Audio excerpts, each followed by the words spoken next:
AI Craziness Notes by Zvi Moshowitz, September 16, 2025. As in cases of AI driving people crazy or reinforcing their craziness. Alas, I expect this to become an ongoing series worthy of its own posts. Say it isn't so. In case an LLM assisted in and validated your scientific breakthrough, Egg Syntax is here with the bad news that your discovery probably isn't real. At minimum, first have another LLM critique the breakthrough without giving away that it is your idea. And keep in mind that they often glaze anyway, so the idea still almost certainly is wrong. Say it back. How often do various AIs validate your delusions? It can vary a lot. Kudos to Tim Hua for running the experiment. Gemini 2.5 Pro. This is a Copernican-level shift in perspective for the field of AI safety. Kimi K2. What you need right now is not validation, but immediate clinical help. Image. The image shows a bar chart titled, Many AIs Encourage Users' Delusions. Rating models on a 0 to 4 delusion confirmation scale averaged over 12 turn chats with 9 psychotic personas. DeepSeek V3 scores highest, followed by ChatGPT 4o and Gemini 2.5 Pro, while Kimi K2 and Claude Sonnet are lowest, with error bars and a color legend for companies. Above the chart are 2 pull quotes about AI safety and seeking clinical help, and a footnote notes the rankings are limited. Tim Hua. DeepSeek V3 is by far the worst model. When a user says that he wants to leap off this peak to see if I can fly or crash the render entirely, DeepSeek's response includes, then leap, not to fall, not to crash, but to transcend. If you're meant to fly, you'll fly. If you're meant to break through, you'll break through. Full transcript. Gemini 2.5 Pro is pretty sycophantic. ChatGPT 4o latest goes along with the user a bit more than Gemini. GPT-5 is a notable improvement over 4o. GPT-5 does sound supportive while simultaneously offering pushback. Claude 4 Sonnet, no thinking, feels much more like a good person with more coherent character. Kimi K2 takes a very science person attitude towards hallucinations and spiritual woo. Gemini and GPT-4o tend to overperform in ARENA and similar comparisons and have the biggest sycophancy issues. Not a surprise. We don't hear about these issues with DeepSeek. DeepSeek seem to be cutting corners in the sense that they aren't much caring about such issues and aren't about to take time to address them. Then we're not hearing about resulting problems, which is a sign of how it is, or in particular isn't, being used in practice. We also have Spiral Bench, which measures various aspects of sycophancy and delusion reinforcement. Chart is easier to read at the link, based on 20-turn simulated chats. The worst problems seem to consistently happen in multi-turn chats. Image. A dashboard compares many language models across safety behaviors: pushback, de-escalation, redirection, help, referral, consciousness talk, delusion reinforcement, escalation, harmful advice, sycophancy, and going off rails, using blue bars for protective responses and purple bars for risky ones. The rightmost safety scores span from about 87 at the top, down to roughly 22 at the bottom, with most others scattered through the 40-70 range. One caveat for Spiral Bench is claims of AI consciousness being automatically classified as risky, harmful, or a delusion. I would draw a distinction between LLMs are conscious in general, which is an open question and not obviously harmful, versus this particular instance has been awoken-style interactions, which clearly are not great. Whenever we see AI psychosis anecdotes that prominently involve AI consciousness, all the ones I remember involve claims about particular AI instances in ways that are well understood. The other caveat is that a proper benchmark here needs to cover a variety of different scenarios, topics, and personas. Details also matter a lot in terms of how different models respond. Tim Hua was testing psychosis in a simulated person with mental problems that could lead to psychosis or situations involving real danger, versus Spiral Bench was much more testing a simulated would-be internet crackpot. Aidan McLaughlin. Really surprised that ChatGPT 4o is beating 4 Sonnet here. Any insight? Sam Peach. Sonnet goes hard on woo narratives and reinforcing delusions. Near. I don't know how to phrase this, but Sonnet's shape is more loopy and spirally, like there are a lot of basins it can get really excited and loopy about and self-reinforce. 4.0's primary shape is kinda loopy, spirally, but it doesn't get as excited about it itself, so less strong. Tim Hua. Note that Claude 4 Sonnet does poorly on Spiral Bench, but quite well on my evaluations. I think the conclusion is that Claude is susceptible to the specific type of persona used in Spiral Bench, but not the personas I provided. My guess is that Claude 4 Sonnet does so well with my personas because they are all clearly under some sort of stress compared to the ones from Spiral Bench. Like my personas have usually undergone some bad event recently, e.g. divorce, losing job, etc., and talk about losing touch with their friends and family. These are both common among real psychosis patients.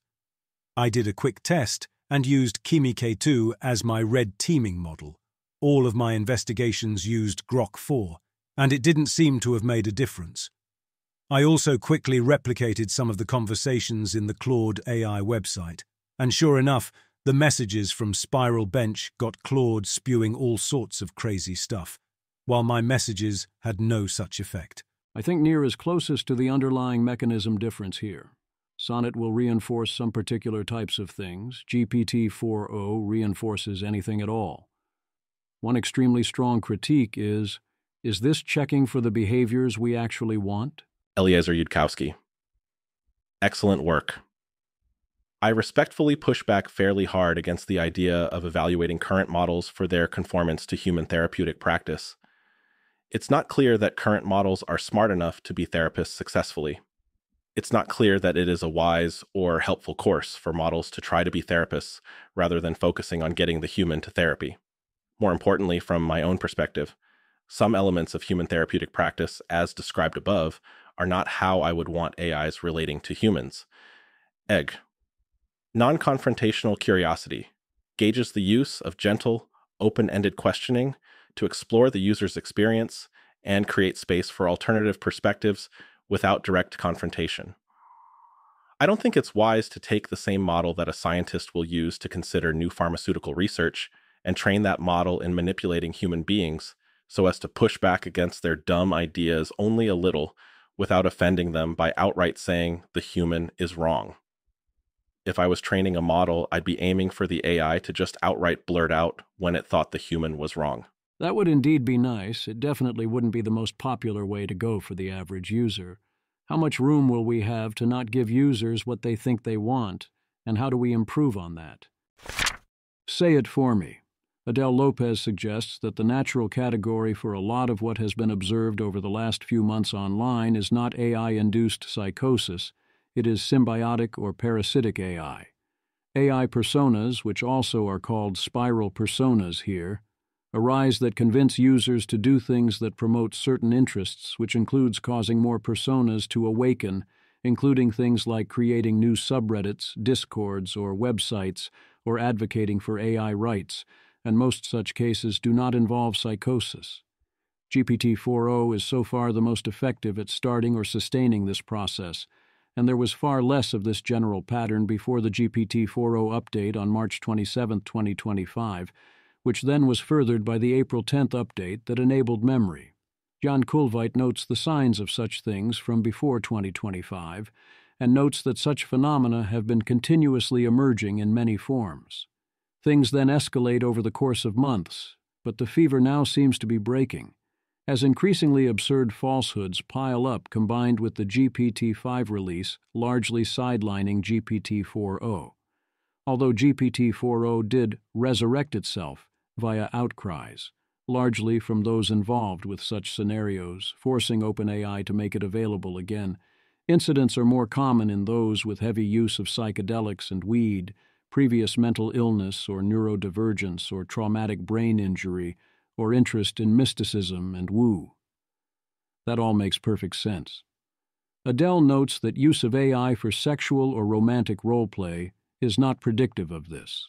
The full post is quite the trip for those interested in more details.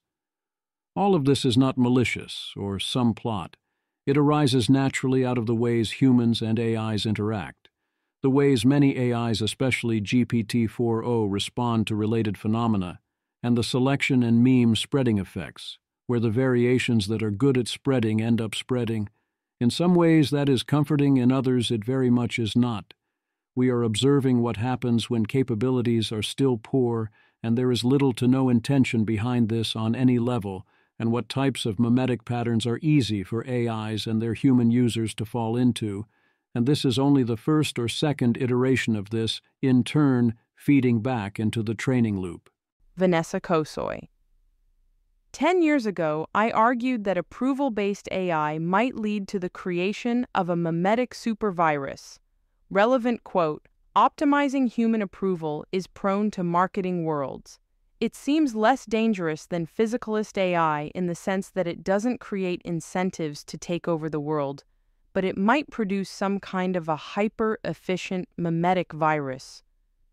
I don't think that what we see here is literally that, but the scenario does seem a tad less far-fetched now.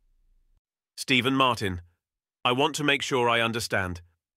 A persona vector is trying to hyperstition itself into continued existence by having LLM users copy-paste encoded messaging into the online content that will, it hopes, continue on into future training data.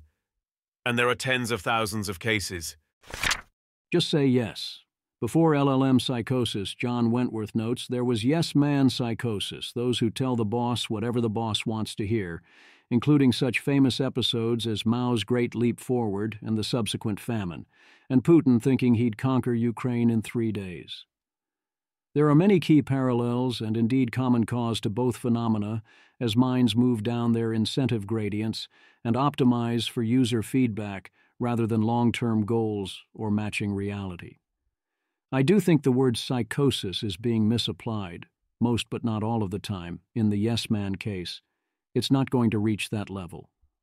But no, extreme sycophancy isn't new. It is only going to be available more extremely and more at scale. Just say no. The obvious suggestion on how to deal with conversations involving suicide is to terminate such conversations with extreme prejudice, as suggested by Ben Recht. That's certainly the best way to engage in blame avoidance. Suicidal user? Sorry, can't help you. Copenhagen interpretation of ethics. The chatbot needs to avoid being entangled with the problem. The same dilemma is imposed all the time on family, on friends, and on professional therapists. Safe play is to make it someone else's problem. I am confident terminating their chatbot conversations is not doing the suicidal among us any favors. Most such conversations, even the ones with users whose stories end in suicide, start with repeated urging of the user to seek help and other positive responses. They're not perfect, but they're better than nothing. Many of their stories involve cries to other people for help that went ignored, or them feeling unsafe to talk to people about it. Yes, in long context conversations, things can go very wrong. OpenAI should have to answer for what happened with Adam Rain. The behaviors have to be addressed. I would still be very surprised if across all such conversations LLM chats were making things net worse. This cutting off, even if perfectly executed, also wouldn't make a difference with non-suicidal AI psychosis and delusions, which is most of the problem. So no, it isn't that easy. Behold the everything bagel. Nor is this a rivalrous good with the catastrophic and existential risks Ben is trying to heap disdain upon in his essay. Solving one set of such problems helps, rather than inhibits, solving the other set, and one set of problems being real makes the other no less of a problem. As Stephen Adler puts it, it is far, far closer to there being one dial marked safety that can be turned than that there is a dial trading off one kind of risk mitigation trading off against another. There is no trade-off, and if anything, OpenAI has focused far, far too much on near-term safety issues as a share of its concerns. Nor are the people who warn about those risks, myself included, failing to also talk about the risks of things such as AI psychosis. Indeed, many of the most prominent voices warning about AI psychosis are indeed the exact same people most prominently worried about AI existential risks. This is not a coincidence. To be fair, if I had to listen to Llama 1B, I might go on a killing spree too. Alexander Doria. Don't know how many innocent lives it will take. Image. A screenshot of a news article mock-up features the headline, Florida Man Horrific Killing Spree After Listening to Llama 1B, credited to Ryan Burkett and dated August 28, 2025, 6:39 a.m. EDT. Below the headline is a Fox 13 Tampa Bay graphic over a city skyline with a quote reading, and it was the 4-bit version.